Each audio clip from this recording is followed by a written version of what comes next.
کو زندہ دفن کر دیا جاتا ہے، زندہ جلا دیا جاتا ہے، لڑکیوں کو انہیں شکشا سے دور رکھا جاتا ہے، شکشا سے ونچت کیا گیا ہے۔ تو میں بتانا چاہتا ہوں کہ اسلام کا کنسپٹ بالکل بھی نہیں ہے۔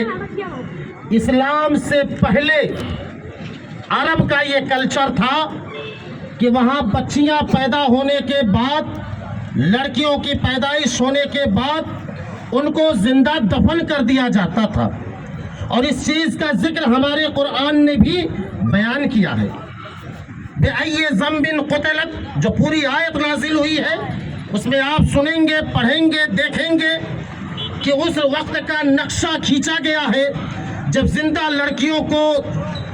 دفن کر دیا جاتا تھا۔ لیکن ہمارے اسلام آنے کے بعد اور محمد رسول اللہ صلی اللہ علیہ وسلم کے آنے کے بعد حالات میں کیسی چینجنگ ہوئی، کیسا سدھار ہوا، اس کی میں صرف ایک مثال آپ کے سامنے رکھ دینا چاہتا ہوں۔ ایک دفعہ ہمارے انتم دوت محمد صلی اللہ علیہ وسلم اپنی سب سے چھوٹی صاحبزادی، سب سے چہیتی بیٹی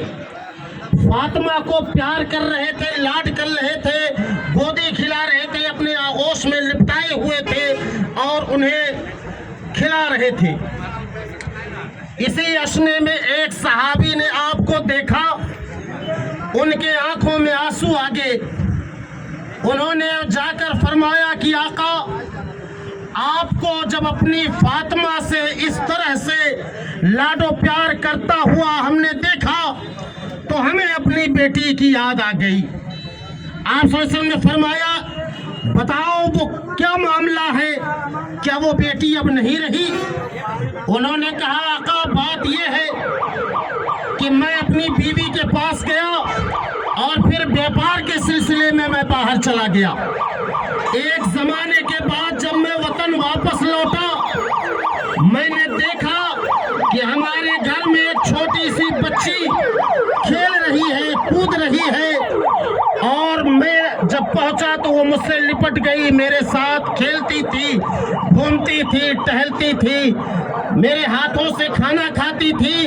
جب میں سفر سے آتا تھا تو مجھے اپنے ننھے ننھے ہاتھوں سے پانی پلاتی تھی۔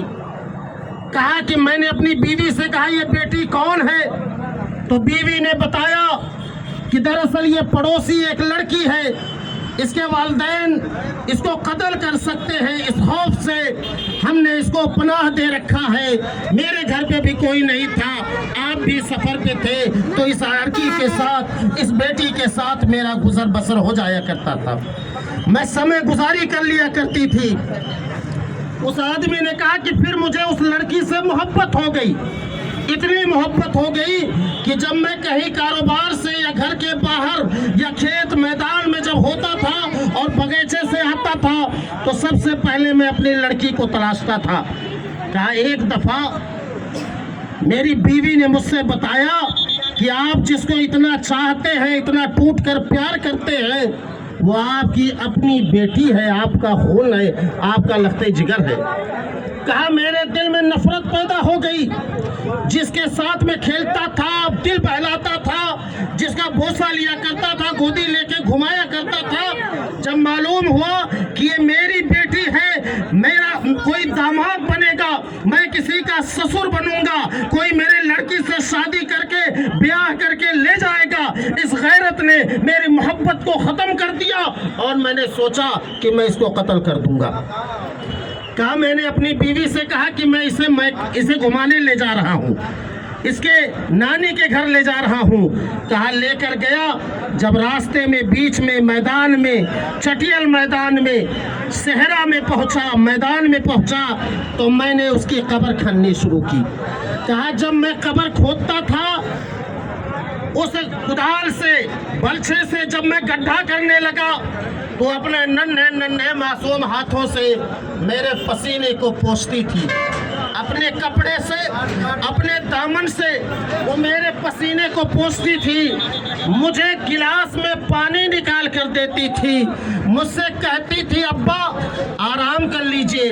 ابا سائے کے نیچے بیٹھ جائیے۔ وہ اپنے چھوٹے چھوٹے ننھے ہاتھوں سے